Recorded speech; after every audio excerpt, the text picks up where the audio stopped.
Você está na TV São Carlos. O programa que você irá assistir é uma produção independente e as responsabilidades são de seus realizadores.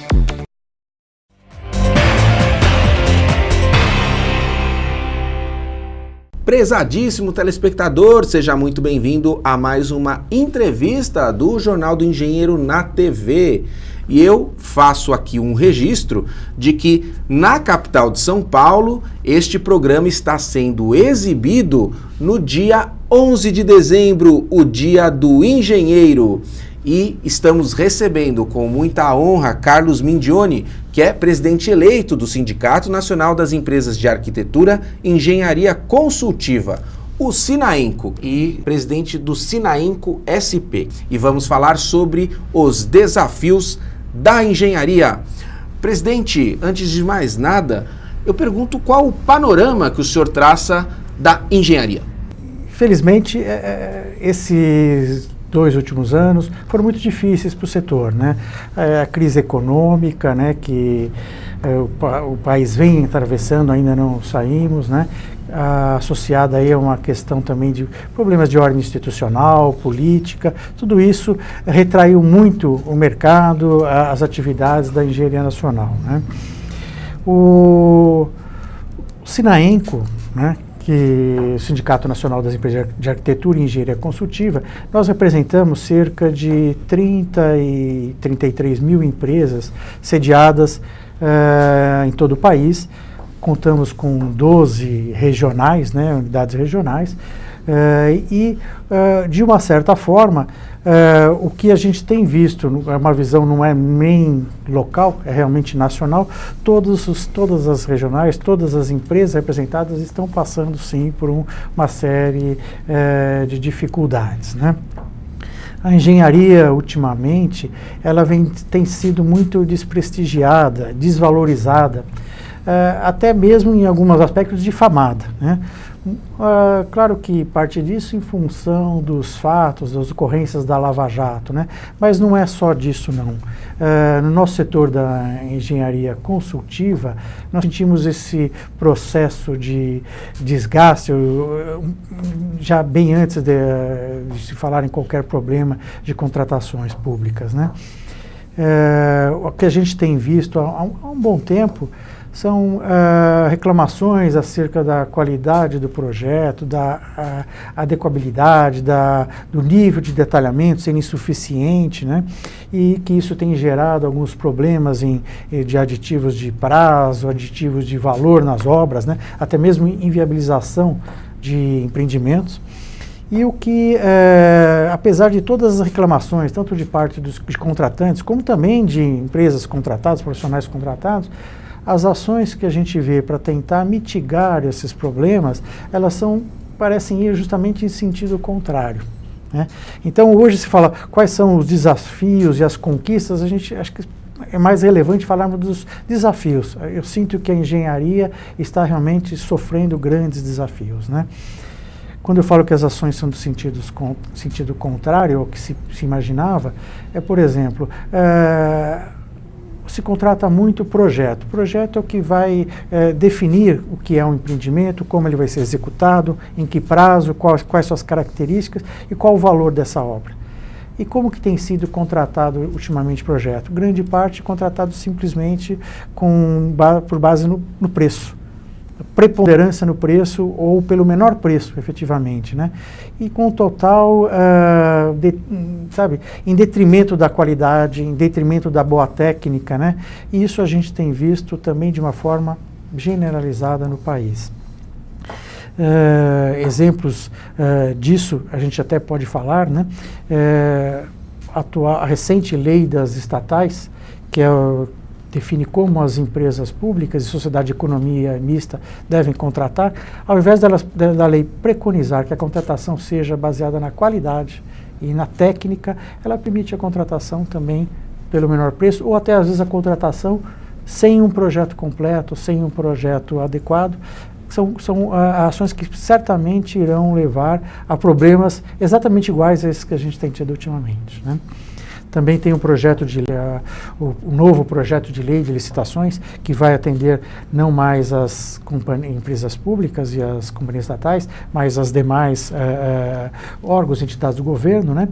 E também, se aprovado como ele está hoje, vai possibilitar uma contratação inadequada do serviço de consultoria. Então, esses acho que são grandes desafios que a gente tem, né? E essas mudanças que esse PL trará também é esse viés de que quanto menor o preço do projeto, ele tem mais chances de ser aprovado, ou tem outros também fatores que precarizam mais a engenharia? Não, ele tem, não diria esse viés, mas ele abre a possibilidade para isto, né, ser decidido por uma contratação baseada no preço, né? Tem várias questões que a gente coloca para avaliação de uma boa proposta, para avaliação das empresas licitantes no processo licitatório, e esse projeto não está contemplando, né? Eu acho que com a nova lei, fazendo alguns ajustes, pode ser que nós realmente conseguimos recolocar, né, o país num caminho de perspectivas de evolução, melhores empreendimentos, melhoria dos investimentos públicos e tudo mais. Mas, infelizmente, ainda temos muito que trabalhar, né? A gente tem outros riscos também que a gente enfrenta ultimamente. Por exemplo, a questão da novos projetos ou intenções de regulamentos que estão se discutindo, como, por exemplo, a certificação de projetos e obras, né? Tem um regulamento recentemente publicado em que essa certificação é feita, entretanto, por empresas estranhas ao setor. Empresas, por exemplo, que, pelo regulamento atual, nem precisam estar registradas no sistema CREA-CONFIA, por exemplo, que é o conselho que regula o exercício da profissão da engenharia. E também, também não estão registrados no CAL, que é o Conselho da Arquitetura e Urbanismo. Então, você vê, uma empresa que vai certificar um projeto de engenharia, uma obra de engenharia, não estar nem registrada num conselho, é um negócio complicado. E hoje isso já é fato corriqueiro? Não, isso foi proposto um regulamento, ele foi colocado em consulta pública, já várias entidades se manifestaram, Sinaenco entre elas, né, e tentando reverter esse processo, né? Não só que as empresas sejam efetivamente fiscalizadas e registradas no sistema CREA-CONF, mas também que os profissionais que vão trabalhar tenham atestação certificada por esses órgãos profissionais, né? Não dá para aceitar que, conforme está no regulamento, que uma certificação ou atestação da capacidade técnica do profissional seja simplesmente por uma declaração ou algo que a gente não sabe nem de onde vem, qual a fidelidade da informação, né, a qualidade. Então esse é um outro desafio que nós estamos enfrentando. Carlos, esses desafios que você nos elencou, você me corrija, eles dependem muito aí do diálogo com o governo, né? Então, primeiro que tem empresas públicas que contratam empresas de engenharia e preferem menor preço em detrimento de qualidade. Tem um PL aí querendo dificultar ainda mais que o serviço tenha qualidade. E essa certificação também, que eu creio que são muitos órgãos públicos que acabam certificando, também aí pode ser que passe um regulamento que empresas que nem têm CONFIA CREA estejam presentes. E esse diálogo com o governo tem acontecido, a despeito desse ano aí que foi difícil para o governo, né, muitas vezes se equilibrando, mas tem acontecido esse diálogo, esse esforço de convencimento? Olha, o esforço tem, não só do Sinaenco, né, como várias outras entidades ligadas à engenharia e também à arquitetura, né? Nós temos tentado. Agora, como eu falei logo no começo, nós passamos uma época de grandes instabilidades e mudanças, né? Não só a crise, como eu falei, financeira, mas tem também a questão da crise política, institucional, né?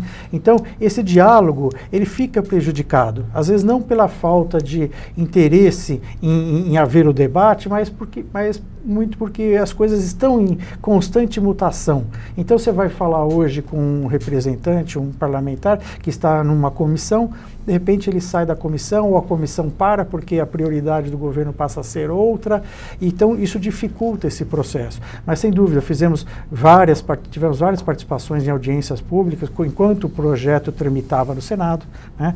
Agora está na Câmara, estamos trabalhando.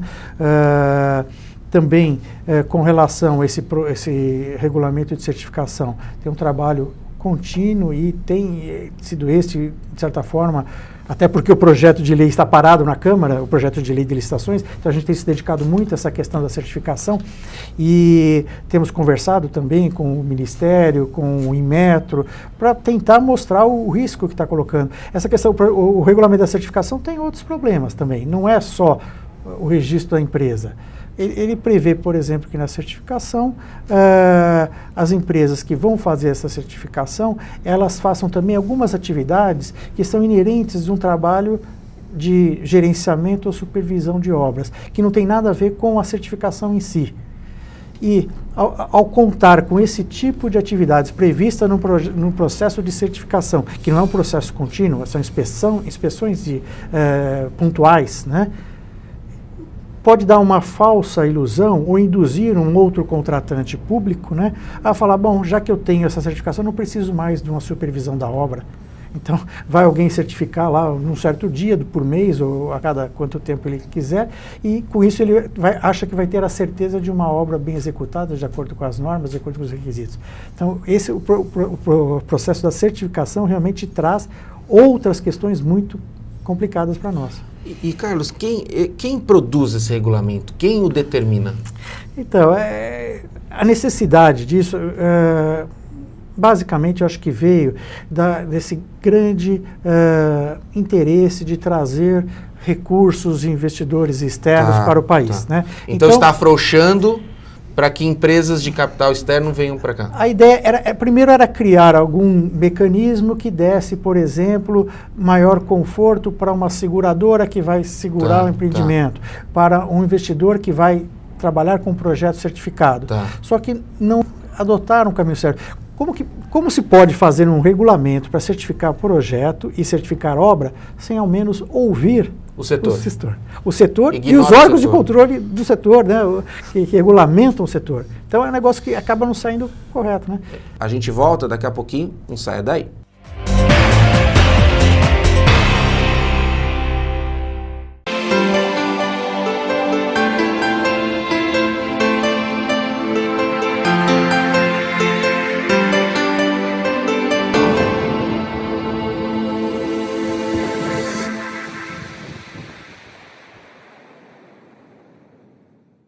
Se você não abre mão de cuidar de sua saúde fazendo aquela dieta de forma tranquila e saudável, então corra para a Pague Leve do Mercado Municipal. Lá você encontra chia, hibisco, quinoa, xilitol, eritritol e adoçantes vegano. Sem contar o atendimento e as condições de pagamento, onde você paga suas compras com os cartões de débito e crédito. Cerealista Pague Leve do Mercado Municipal, box 44 e 45, fone 3371 1100.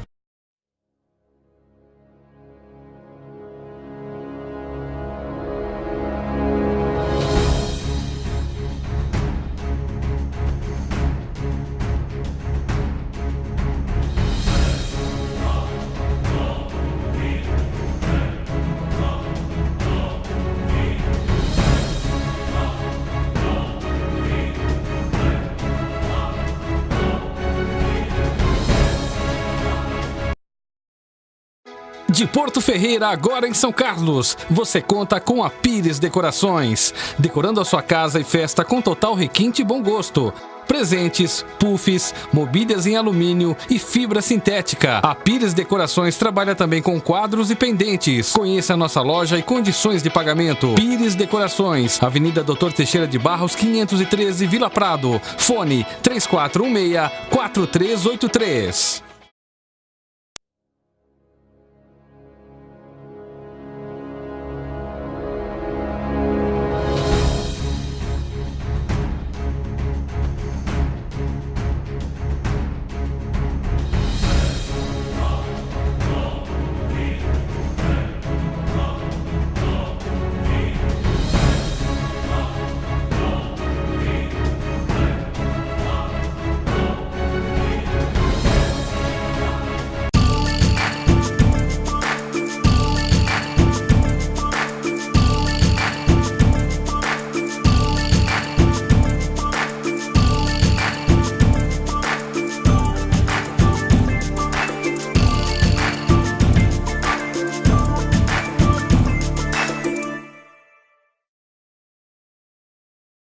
sua ART pode beneficiar o Sindicato dos Engenheiros. Ao preencher o formulário da ART, não esqueça de anotar o código 068 no campo Entidade de Classe.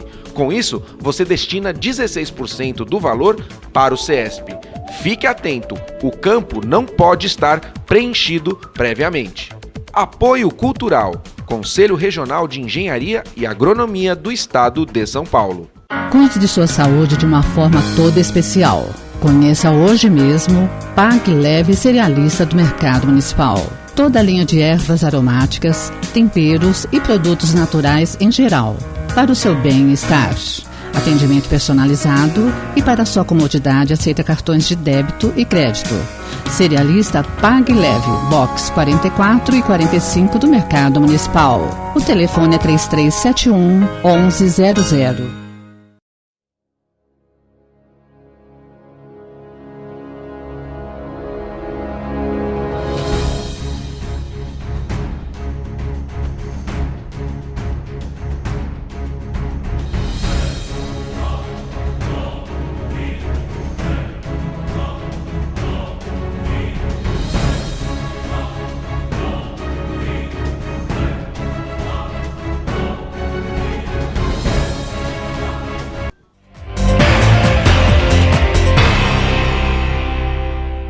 O JN TV está de volta e recebe Carlos Mindioni, presidente eleito do Sindicato Nacional das Empresas de Arquitetura e Engenharia Consultiva, o Sinainco, e presidente do Sinainco São Paulo.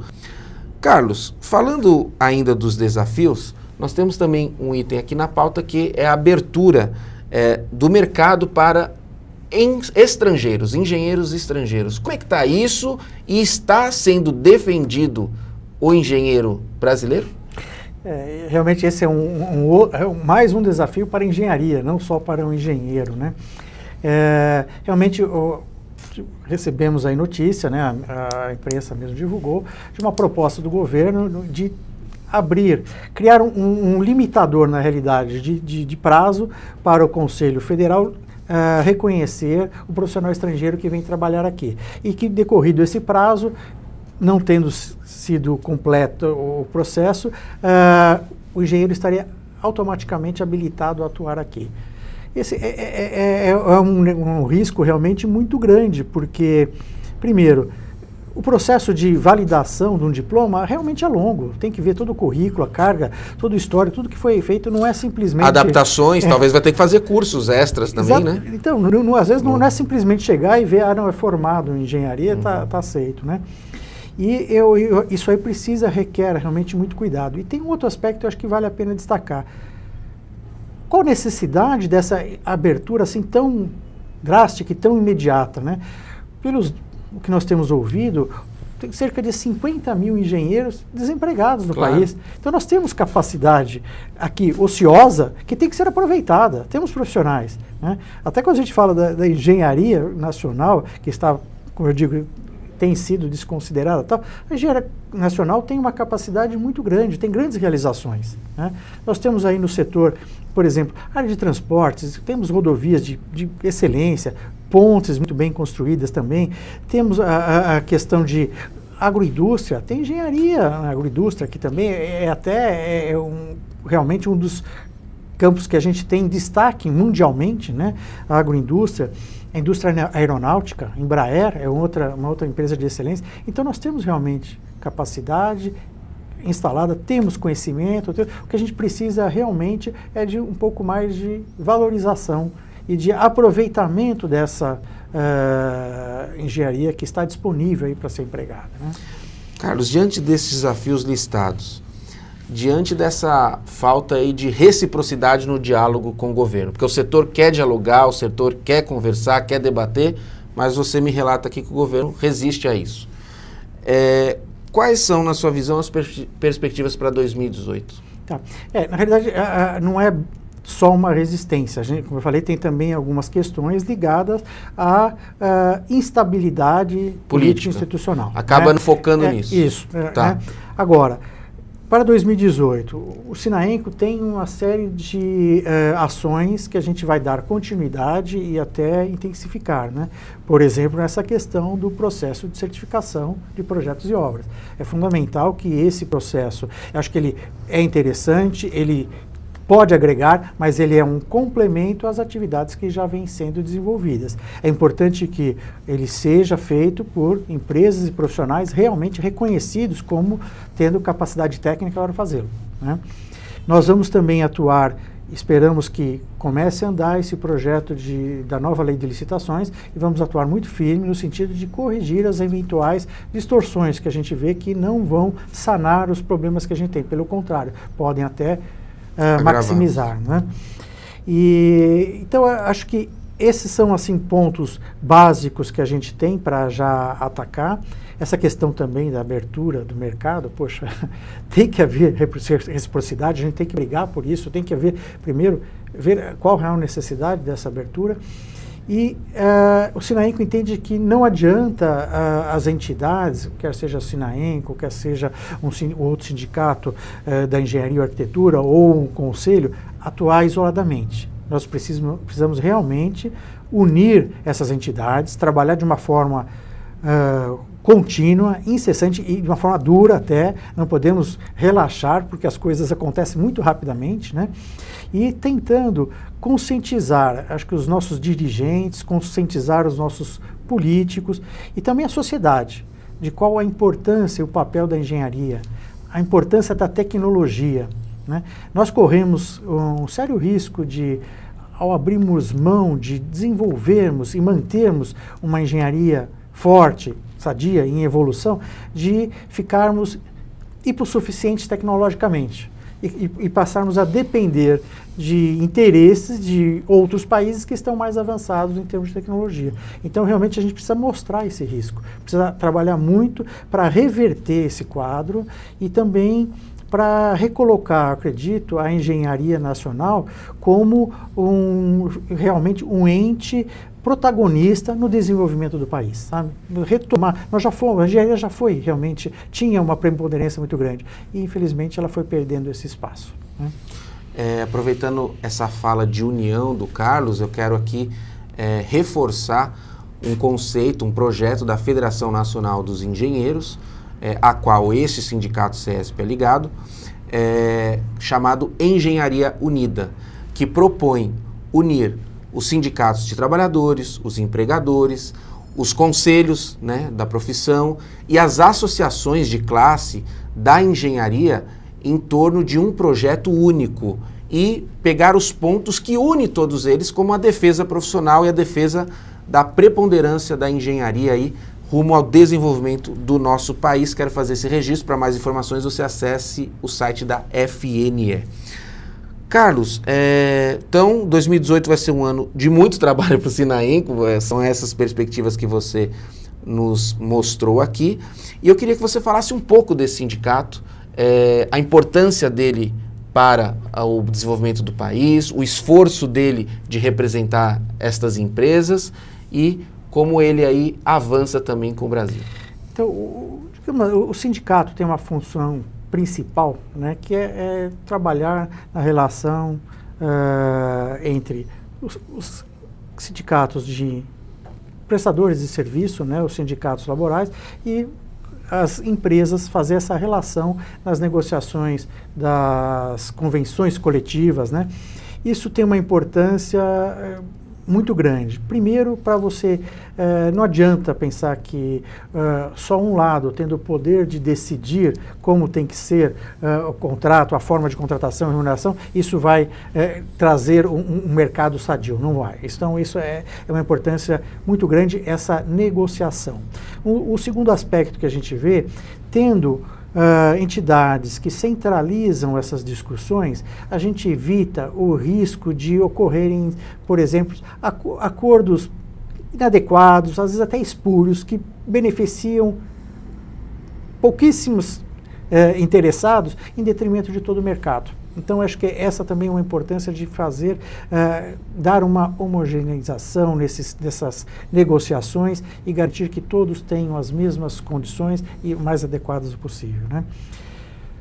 Saindo desse campo da negociação trabalhista, o Sinaenco atua muito forte, então, em todos os campos que dizem respeito e que impactam a atuação das empresas de arquitetura e engenharia construtiva. Então, quando a gente fala de lei de licitações, a contratação pública dos nossos serviços é através dessa lei, é regida por essa lei. Então é fundamental que nós estejamos atuando e acertando isso.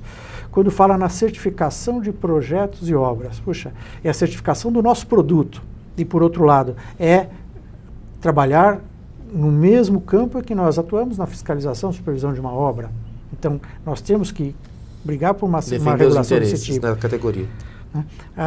Quando falamos também na questão da abertura para o profissional estrangeiro, não temos nada contra o profissional, acho que ele tem o direito também de trabalhar aqui, é só que ele venha realmente de uma forma regulada, adequada, e que não podemos esquecer, a tecnologia nós precisamos ter aqui, não pode ser algo assim volátil que vem e vai, precisamos desenvolver aqui. Então isso acho que é importante, os sindicatos tanto os patronais quanto os laborais, têm que estar cientes desse risco e tentar minimizá-los, né? Perfeito. Carlos, bom, nosso objetivo aqui foi traçar os desafios da engenharia, do engenheiro, e eu quero deixar a câmera à sua disposição, aberta, caso algum assunto que você julgue interessante, as nossas perguntas não contemplaram, que você fique à vontade e que também possa fazer as suas considerações finais. Eu acho que, de uma forma geral, a gente conseguiu dar uma abrangência muito grande na situação atual, né, que a gente tem visto a engenharia, dos riscos, né, que a gente tem enfrentado, e a gente tem vendo e tem tentado mitigar, né, mas uma coisa também, não vamos deixar todo mundo muito desanimado, né? Apesar de 2018 ser mais um ano de transição, temos aí uma mudança de governo, temos uma época de eleição, mas nós já temos visto algumas mudanças, quer seja na economia, na movimentação do mercado, e a gente tem realmente esperança que 2018 a gente comece uma inflexão positiva no mercado de trabalho e também nos empreendimentos, para de uma certa forma a gente voltar a primeiro recuperar aquele espaço que a gente perdeu, aquele campo de trabalho que a gente ficou lá para trás, e aí voltar a crescer novamente de uma forma consistente. Esperamos assim, né? Obrigado pela presença, viu? Eu que agradeço, muito obrigado pela oportunidade. Esta edição do Jornal do Engenheiro na TV não termina aqui. Fique conosco e acompanhe mais assuntos relativos à engenharia, inovação e o desenvolvimento. Um forte abraço e até breve!